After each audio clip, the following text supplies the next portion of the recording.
Hey guys, welcome to Roadie 7 with Schutz and Boom, Season 2, Episode 9. I am Schutz. I'm Boomer. What's going on, buddy? Living the dream. Living the dream.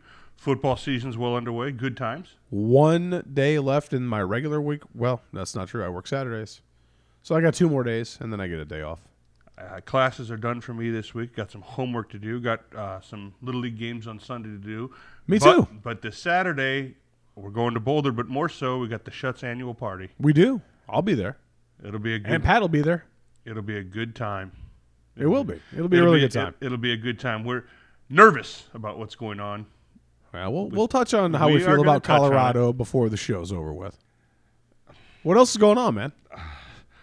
I mean, you started classes a couple weeks ago, so like, how are classes this week? Classes are going all right. I got some cool professors. One of which is I've been talking to her, and I'm like, I was frank with her. I was like, my don't give a shit meter is in the red. I just got to get through it. I got some good classes going to teach you how to do resumes and prepare for interviews and stuff like that. It's good stuff. It's all right. It's just some of it I got to keep myself awake, quite honestly. It's probably tough. Like back when I was in school, I had that issue every now and then. Senioritis. Class. It's senioritis. So you're in that last semester, man. All I got to do is get through the next 10 weeks. I got my voice back this week. You sound a lot better. I mean, I'm not it's not fully back. Well, the voice is. I'm still a little sick. So I traded. Get this. I traded the respiratory whatever the hell I had going on for sciatica. So now I can barely move. It hurts to sit. It hurts to walk. It hurts to stand. But it's going to be all good come Saturday. Football party at the Schutz residence. Mom, pops, food, friends. Non-alcoholic beverages for us, but it'll be a good and football, family and friends. Does it get any better than that? Honestly, does it get any better than that? It does not for me. You know who hopefully it gets better for is Tennessee. Tennessee sucks, man. That was hilarious. That you think Saturday, as much as he struggled, as much as Adrian Martinez struggled for us. You think he was like, man, I dodged a bullet. Kind of like that broad that you almost dated in high school but didn't, and then you look back and went, oh, whew. I dodged one there. Yeah, he was recruited by Tennessee heavily. He was committed to Tennessee. Until Scotty took this job. Yes, he was.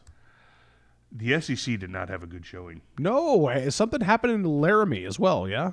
Missouri went down. South Carolina went down. Ole Miss went down. Auburn should have gone down. They didn't. They pulled it out against. That was one hell of a game. I enjoyed every minute of that football game. Turned it off. They were up, I think it was 21-6 at one point. I'm like, this one's in the bag. It's over. I turned it off. It was a great game. Hell of a game. Went to bed and find out the next day that they came back and beat them. All the credit in the world to that quarterback, Nix. That freshman quarterback for Auburn played his ass off. Hell of a game. You and I think, both had Oregon winning that in the college football pick'em. By the way, it's a week late, but guys, get in on it. You can still get in on it. Row 87 and the password, Fleck. Capital F. And Lovey. Ampersand, Lovey, capital L. Get in on it. You'll be a little late, but it's still wide open. Better late than never. The coach is winning right now. McCarthy. Stevie Mack's winning it right now. Stevie's in first, you're in second, and I think there's like a 6-way tie for second. No, third. Oh, is it really third? I think you're like solo in second, and then there's a big mass of us in last place. Because we got I believe one fewer correct than you did. Well, but this early in the season, that's kind of how it works. So join up. You can get the Oracle in on it. Well, let's get to local news. Local news. It's not good. I hate bringing this up, but we got bad optics. Horrible optics. We're probably going to catch backlash for this one. I don't care. Well, I'm going to speak. Listen, one thing is going to be said about Schutz and Boom when all is said and done, and this show is written in the volumes of history, is that we gave our honest opinion on things. We didn't sugarcoat. We weren't influenced by outside sources. We just gave us. That is correct, and obviously we're talking about Mo Washington and yes, the 1/2 suspension that he served. Not a good look. Not good, and I don't know. And it didn't take long after the game before we started to see articles on the interwebs about, hey, what if this would have been Urban Meyer? He would have been crucified. Now that's all knee jerk and all. It is, and it's all. You don't know the whole story, but that's our society. That's the perspective lens. That's how the lens works now. It's knee jerk. It's We want to crucify somebody. We want somebody to burn. Get the facts. I believe in due process, and this deal just sucks. The way it was handled, PR-wise, internally. A nightmare. You're a PR major. Yeah, I just don't like it.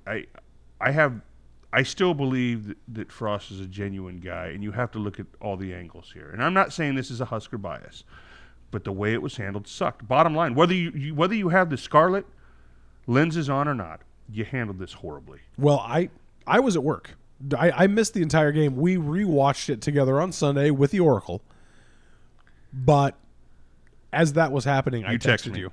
I texted you. I can't remember even what it was. You were pissed off. And not because of the score, kids. So before you go there, it wasn't because of how Nebraska was performing. It was because of this issue and how it looks. Bad optics. You interview at the half, and I don't want to throw mud. I have faith in Scott Frost. I think he's a good coach, and I think he has genuine intentions. So do I. I really do.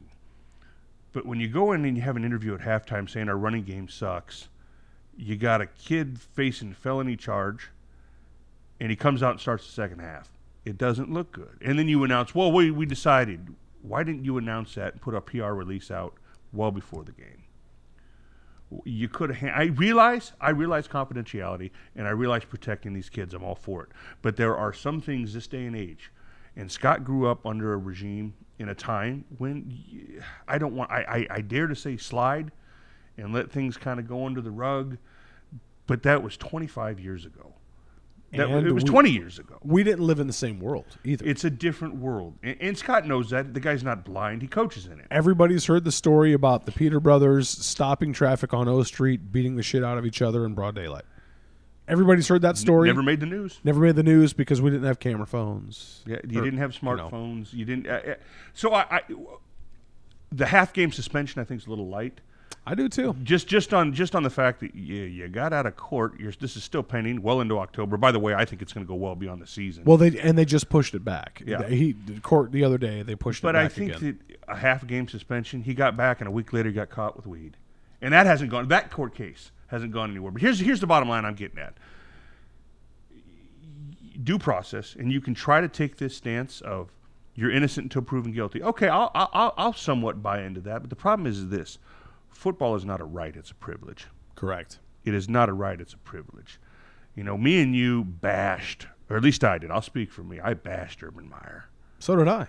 For what happened at Ohio State. Now, there's a long laundry list of crap that happened with Urban Meyer going all the way back to Florida. The facts of the case are this with Mo Washington. This kid was in Texas when he did this. He sent this tweet before he was on Nebraska's team. The problem I have is that you did know about it. It is pending. And let's face it, if this all works itself out in the middle of October and he gets a slap on the wrist misdemeanor, or nothing happens and charges get dropped, nobody's going to say a word. This is going to go away, and not a thing's going to happen from it. But if not, you've got a felon that you're allowed to play, and it looks like you played him because you were having a problem running the football and moving the football. Perception is reality. Yep. Whether it's right or wrong, I don't know. I don't like the look. I just don't. Well, let's put it this way. It makes me very uneasy, the look. The look, I'm not crazy about it, and I agree with you. This could have been handled in various ways that would have been better. Looking at it objectively, and God, what a distraction too. What a distraction. And you don't know, and I'm not trying to stir the pot here, but you don't know what that did in the locker room. You got two kids suspended that we don't even know what happened there, but they're not on the team. And Mo Washington facing a felony sits for a half, and he's playing. He's the premier. It just doesn't look good. All these question marks, and I get that as a coach you're in a fine line and what a position to be in. You answer to the public, and you're the one that has to stand in front of the mic, but you also have to have loyalty to these kids. And the moment you lose that, you lose the locker room, and your career's done. At that school, anyway. I don't care who the coach is. You start losing the locker room, you are done. And I'm not saying that's what's going on in Lincoln. Not in the slightest, but I'm saying that you're starting to see these things, and maybe it is built up in the press, and it's nothing to worry about. Right. That could be too. I just say that the image right now is win at all costs. It looks that way. That could be completely not what's going on at all. But we're left in the dark on so much here that for what reason, to what end, and why? You could have put out a press release a week before it. this is what we've decided. This is where we're going. Let people know they're not in the dark, because afterwards you struggled in the game. And, in optics, again, some of this is not in Scotty's control. If Nebraska would have gone out last week and won 56-14, had the game well in hand by the time Mo Washington goes in there, nobody would have raised an eyebrow. Nope. Well, it's due process. Let him have his day in court, innocent until proven guilty. I buy it. They were coasting. They weren't coasting. They were up 14-7. And in comes your premier facing a felony charge. That's the reality of things. Could it have been, but you didn't announce that, so nobody knows. I don't like the look. I'm hoping everything turns up aces. The kid gets cleared. This goes away. But you're already starting to gamble. Let's go into some positive stuff. Positive. Top 25. Not a lot going on. Well, you mentioned a couple that are going on. Well, I'm really looking forward. You got LSU Texas this weekend. Well, let's go the rundown. I'll give you the rundown. Give me the rundown. Marshall, Boise State at Boise State by 12. Pass. You're going to pass. I'm going to pass on that. Could it be a hangover game? I'm not so. Listen, Boise State shouldn't be tooting anything because they beat Florida State. Your boy Taggart's What have you proven? Nothing. Well, you proved that he's on the hot seat. As he should be. Yeah. He won't be there at the end of the year.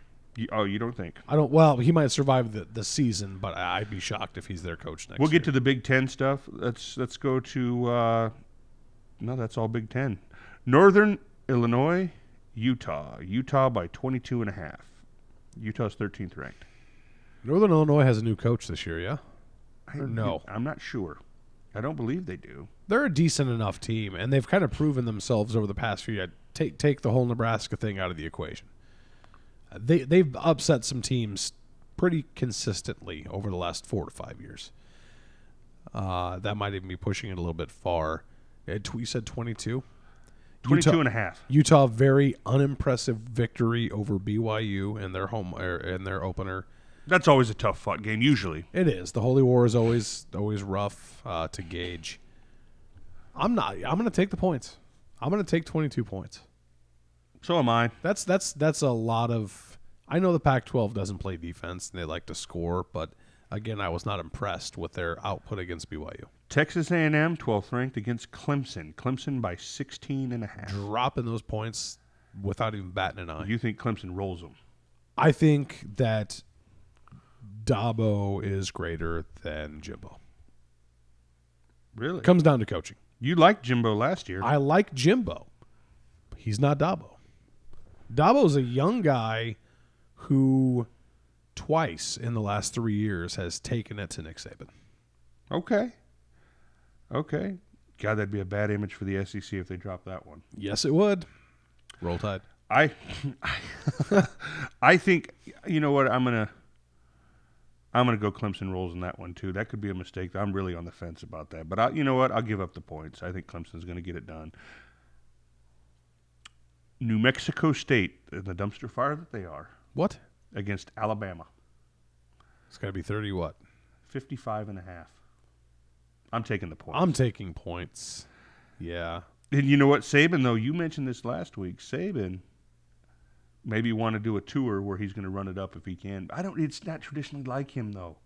I think 55.5. I think Nick Saban just wants to get through the season undefeated, win a title, and ride off into the sunset. 55.5. I'd have trouble with 55.5 with a 95 score. I'm surprised that line even exists. I'm surprised that doesn't have NL next to it. New Mexico State is one of the worst, if not one of the worst programs in the country. Well, they're not in the ESPN bottom 10. Yeah, they are. Are they? Yeah. Well, they're not. You can't. They're not you, but they're next to them. Right. 55.5 is that's who the hell knows if Saban doesn't clear benches. Most coaches will. I'm going to get a kid injured against New Mexico Right, State. but basically you're saying, yeah, they're going to roll them by 8 touchdowns. Yeah. Which they could, but I'm garbage points late. I'm taking the points in that. I just on principle. I could be dead wrong. So could I? I mean, Howard got beat by Maryland 79-7. Penn State won 79-0 over who'd they play? Idaho. Yeah. And so I suppose it could. Saban's traditionally not like that. He usually shuts it down. 35-42 is good enough for him. 56, I don't know. On principle, I'm taking the points. Murray State versus Georgia. Georgia by 48.5. When you start getting silly numbers taking like the that, points. yeah, again, I think they could cover that. It's Sure. just you're talking silly points, and it's I don't know. I just don't feel good enough about Northern points. Colorado with your boy, Washington State, 22nd ranked, 36.5. Washington State. I'll take Washington State. They covered that. They rolled over. They beat somebody 58-7. Look, man, I'll take that dude's offense over almost anybody in the country. I'll give that up. I'll give up 36.5. And I'm not one that usually likes to give I'm up surprised points that there's a high. line on this. I really am. South Dakota. Usually you don't see it with Division II, or excuse me, FCS. South Dakota versus Oklahoma. Oklahoma by 39.5. See, I think I would touch that. Dude, did you see Jalen Hurts? Yeah. Oh, Long way to go, Husker Nation, before you think we're at that level. yeah. I'm taking I'm dropping the points. I believe in Oklahoma that much early in the season. 39.5. All right, yeah. If it's not 49, it's not 55.5. I'll go with you. This is an interesting line. UCF 18th ranked, 1-0 versus FAU. UCF by 10.5. Florida Atlantic, that's That's your boy Kiffin. That's his team. yeah, I think they cover that and then some. I'm with you on that one. Here's the game you were talking about. LSU Texas 6 versus 9. LSU by 6.5. I'm dropping the points. Yeah, you're not big on Texas, are you? I'm not sold. I think they're better, and I think they're on the road to recovery. I'll give them that. I do not think that they're. Where's that being played? That's at Texas. I'm still dropping. That's a touch. Yeah, I think LSU wins by a touchdown. Yeah. Okay. I hesitantly agree with you. I don't know. That could be a wild one. That's a toss-up for me. I'm going to toss that one up. I don't know. Tulane-Auburn. This is surprising to me. Tulane-Auburn, 10th ranked Auburn, who just beat Oregon. Auburn by 17. That seems light to me. I'd probably drop those 17. That seems light. I'm with you. I think Auburn's going to win by more than that. UT Martin versus Florida. Florida did not have a good outing against Miami. It was a sloppy game. Florida by 44.5. I'm taking points. Are you? Yeah. Really? I will too. Buffalo, Penn State. Penn State by 31. I'm dropping the points. Dropping the points because James Franklin, again, is On a tour. On a tour to try to get that USC job. He's on a tour. He's going to hang 70 if he can. Nevada, Oregon. Oregon 16th ranked. Had a heartbreaker to Auburn. Oregon's by 24.5.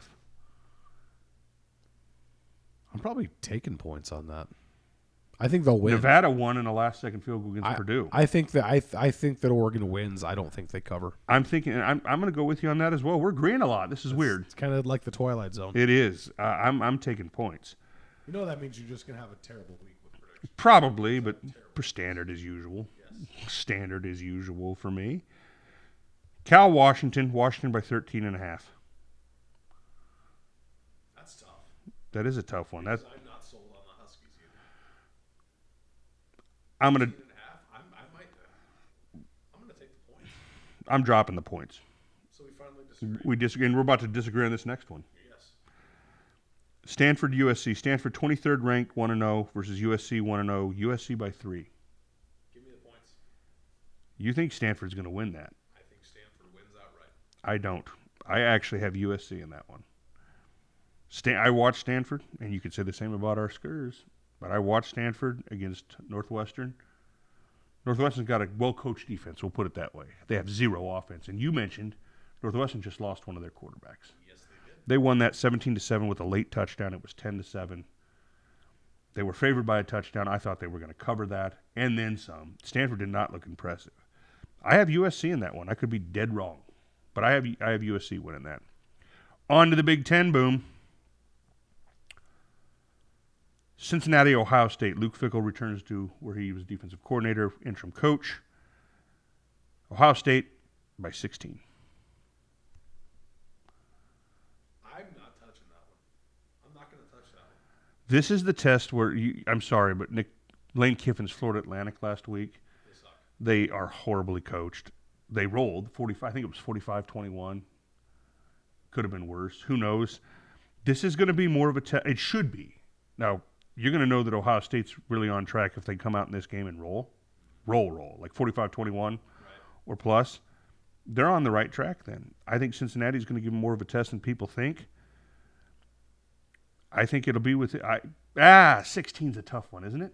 That's why I'm not touching. I can't touch that. That's right in that sweet spot where you're like, That's why I'm not touching it. I'm not touching it. how I'll take a risk and say Ohio State covers it. I'll drop to 16. That's a gamble and a half. All right. Here's one we may disagree on. Army, Michigan. Michigan's 7th ranked. They're both 1-0. Michigan by 22. Michigan won last week, but it was not impressive or overly impressive, in my opinion. I think the sweet spot in this one's 21. And I think that's what it'll be. And I think you'll lose by a point. I'm taking Michigan. I'm taking Army. I'm going to agree with you. Army runs a triple option. They burn clock. They're tough kids. They play tough. Just all the academy schools do. This is one of those that I have no doubt Michigan's going to win. But watch Army keep that within 3 touchdowns. And it's a hard-fought game. Or maybe not. But the way that the academy schools burn clock and try to grind it out, hopefully get a couple of turnovers. 22 is a little too much for me. I'd have drawn the line at 20-21, somewhere in there. That's what I think it'll be. Rutgers at Iowa. In a Rutgers. Iowa by 20. Man.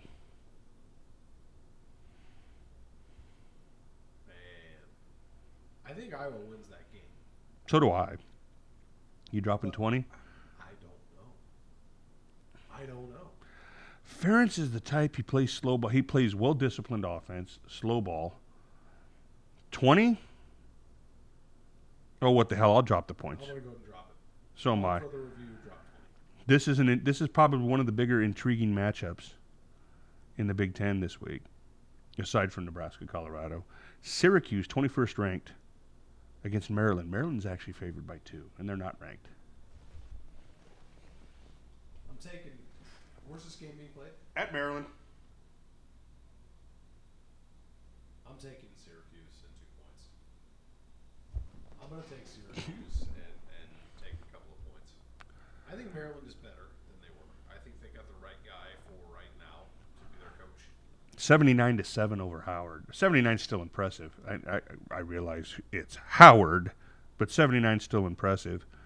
It also says, did you do when you get to that points, even though I like watching our team blow people out, you also kind of look at it and go, man, are you trying to put a show on? You couldn't turn the gears down. 79. That's I don't know. Kind of overkill. It is overkill. I know it wasn't a planned game, but it's not like Nebraska did that to Bethune-Cookman last year. They could have. They didn't. It's just that's a class thing at that point. It's a blood money game. You don't need to. I don't know. That's a side issue. I'm actually taking Syracuse in that because there's just not enough known about Maryland. Yeah. And a lot of people predict them to be pretty damn low in the Big Ten. I'm going to go with Syracuse. We're going to find out a lot more about them. They're definitely taking a step up in the competition from Howard. So we'll see. Here's one for you, Boom. Another interesting one. Vanderbilt, Purdue. Purdue by 6.5. I'm taking Vandy. I'm taking Vandy. We're probably going to show our asses this week and be wrong on all of them. I'm actually taking Vanderbilt in that one. Yeah, I'm going to agree with you. I think the secret to success at Purdue is throw it to Rondale? Throw it to Rondale. That's their offense. Throw it to Rondale. And I've heard some pundits talk about that this week, about how until Jeff Brom can figure out adjustments or how to make them, everybody's figured out that Rondale Moore's the best player on the field whenever he's on the field, more times than not. He had 11 catches. He's still a stud. We're not taking anything away from the kid. However you double him up, if you don't have an answer somewhere else, that's fine and great. But you can't win games that way. Here's one that's interesting just because of the line. Central Michigan Whiskey. Whiskey by 35. Give me the points. Give you the points. Yeah. They went down to South Florida in a game I thought was going to be a lot closer. I think that line was anywhere from 10 to 14, and they won, what was it, 59-0? They had an impressive opener. I think they're better than we expected them to be. But I'm never going to drop that many points. When it comes to Whiskey? Wisconsin. Interesting. I'm going to drop it. I'm going to drop the points. Fair enough. another big gamble. These spreads are crazy. They're either dead on or they're insane. The point spreads here. One of these weekends when I don't have to work, maybe even not on a college football Saturday, but on an NFL Sunday, we're going to have to go to the sports book. Maybe. Do some parlays. Go crazy. Do a 20-team parlay. Lose some money. Lose some food. Illinois, you can't. I mean, UConn. If not, that is the worst team in the country. Them or UMass right now. At UConn, UConn. Illinois by 22. I'm dropping it. I'm dropping it too. The Lovey train, Oh boy. chugging along on his way to Indy. Hey, I'm laughing, but that's one I have circled already before we even played this weekend that I go, I think Nebraska should win that one. But come talk to me in 2 weeks, see where this team's at. Come talk to me about mind frame, because if you don't have the mindset against this team, I think they're certainly beatable and Nebraska should win it. But that's one I have circled as a trap game this year. I wouldn't have agreed to begin the season, but after week 1, seeing Nebraska and realizing that they might not be quite as far along as we maybe had hoped or thought. Well, Which could change by then, hoped. Hope's the key word there. But We warned everybody before the season. I'm going to drop the 22 or whatever. So am I. It's 22, and I think they cover that. Eastern Illinois versus Indiana. Indiana by 35.5. I'm taking the points. Yeah, so am I. Just because Indiana is one of those teams, you never know what the hell's going on in Indiana. They'll go to a bowl, they won't go to a bowl. They missed the last 2 years by one game going to a bowl game. Their coach is a homegrown guy. They seem tough, almost cheap shot tough, but they seem tough. But you just don't know. I'm not going to give 35.5 to them. I'm taking the points. Buffalo, Penn State, we did cover that. 31, I think they'll try to hang 80 if they can in that game. Western Michigan, Michigan State. Michigan State by 15. Drop it. I agree. I'm starting to be a believer in Michigan State this year. Certainly their defense. Their defense always plays tough. They always ball out. Here's one for you. Your boy, or my boy, depending on perspective. Minnesota goes to the Valley, plays Fresno State. Minnesota by 3.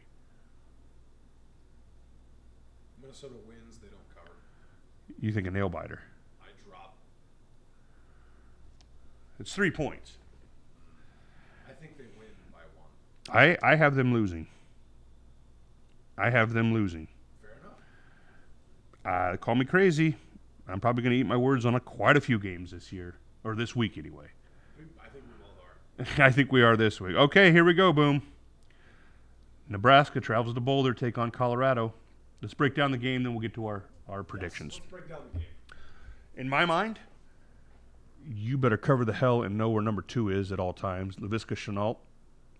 He cost you the game last year. And as I listened to an interview tonight with Chins, he was on the Husker Sports Defensive Network, coordinator for Nebraska. and he also brought up the fact that he's got defensive players who better know what Montez is doing as well, because even though he might not be the most mobile guy in the world, I believe there were a few times last year that He scrambled a little bit for first downs. So keep that in mind.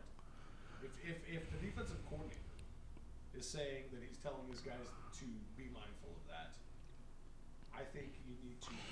We talked about this about a classmate of yours who's talked about how he wasn't impressed with Nebraska and how you mentioned to him that Osborne always mentioned shutting down the run.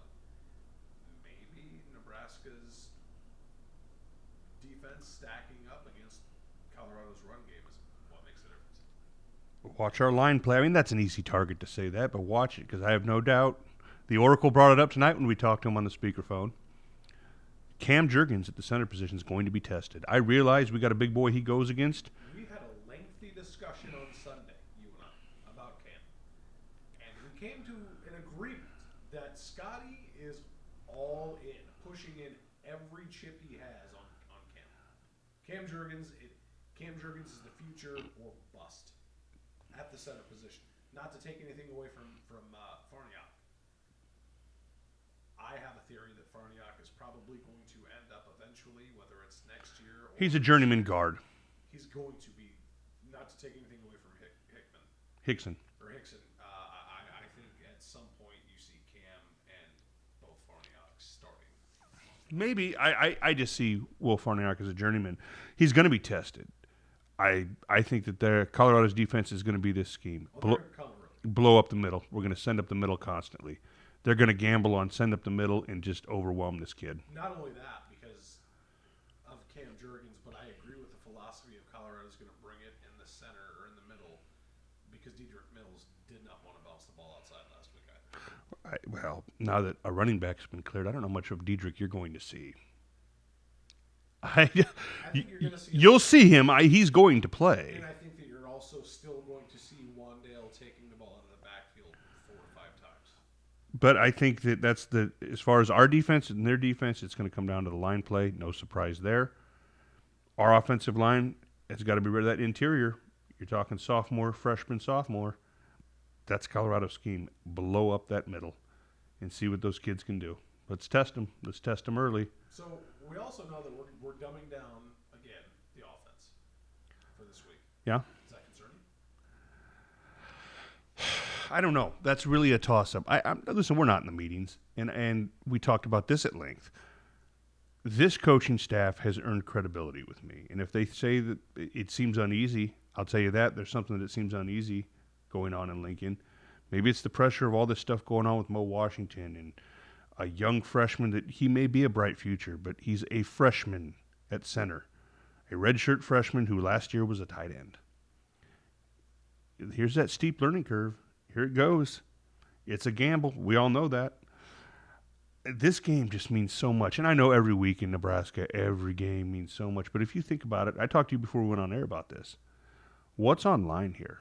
What's on the line? You've got a first-year coaching staff going into their second game in Mel Tucker at Colorado. Scotty in his second year in the rebirth and whatever. I like how he shut down the revenge tour. When this is not a revenge tour, I don't believe in that. Scott's not big into the trash talking. I like that. Just go out and play. Our defensive players didn't get that memo. They talked quite a bit of trash, but they better back it. We're going to see. This is one of those games where there's a lot riding on this. Momentum is huge in this game. The recruiting grounds of Colorado is huge in this game. What can Mel Tucker sell? Because honestly, right now, I think we dominate. Do you? Top-tier recruits from Colorado. Well, we do. You know what? This is huge. It's important for Nebraska, yes, because I think there are 9. There are 9 scholarship guys from Colorado.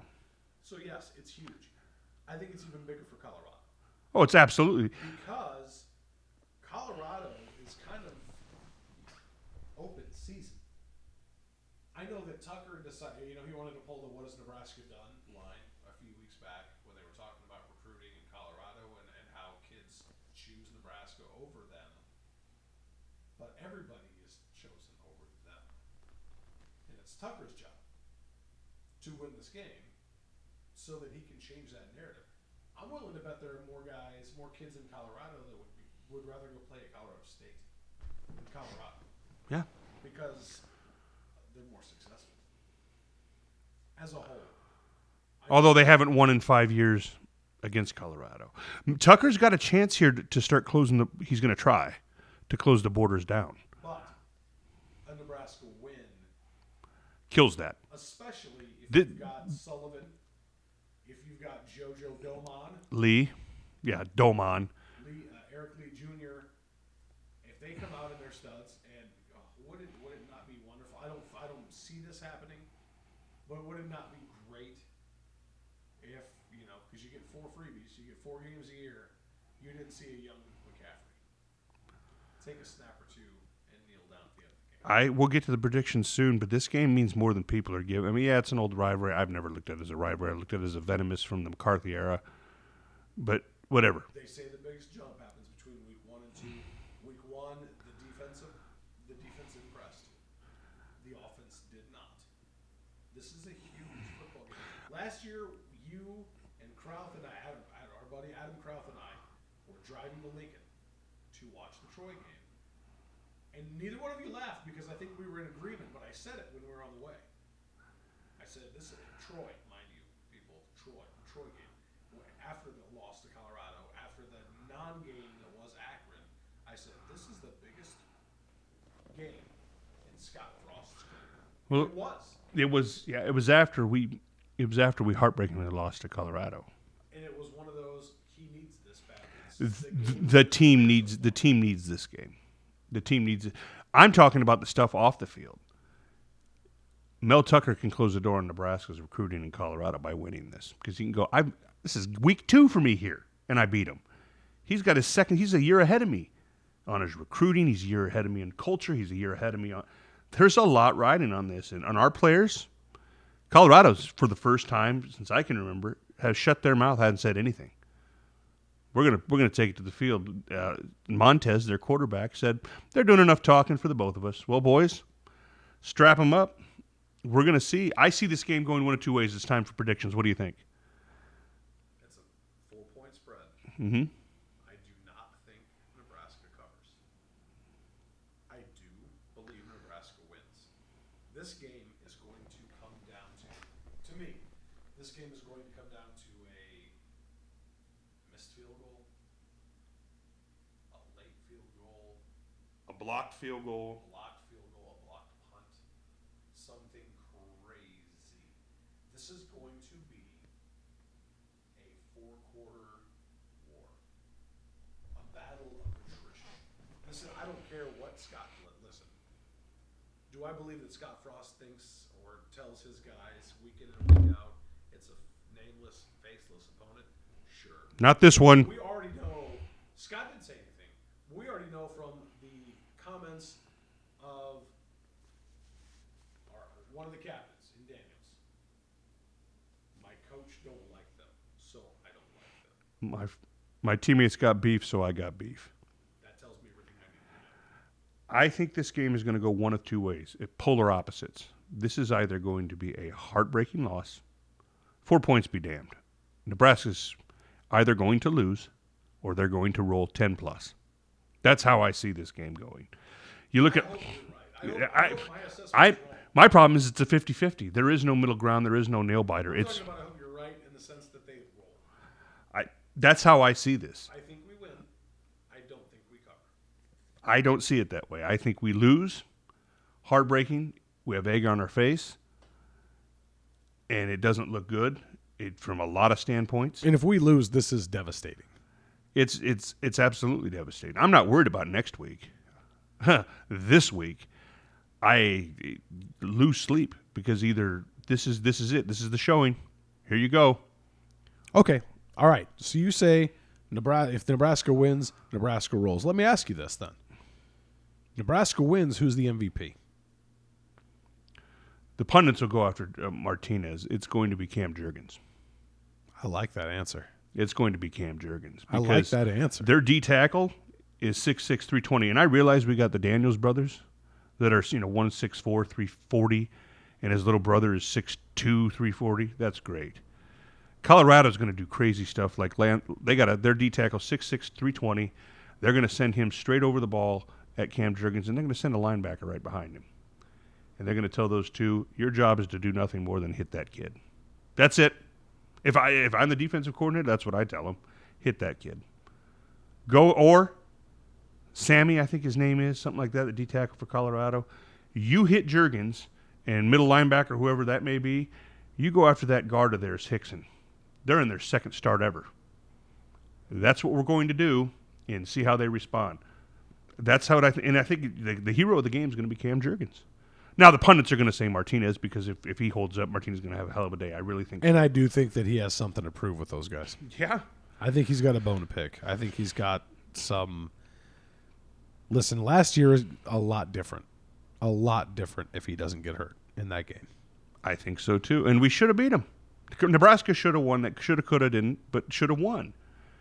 Different year, different team, different era, new coaching staffs. I get it. But from a talent standpoint, Nebraska's better.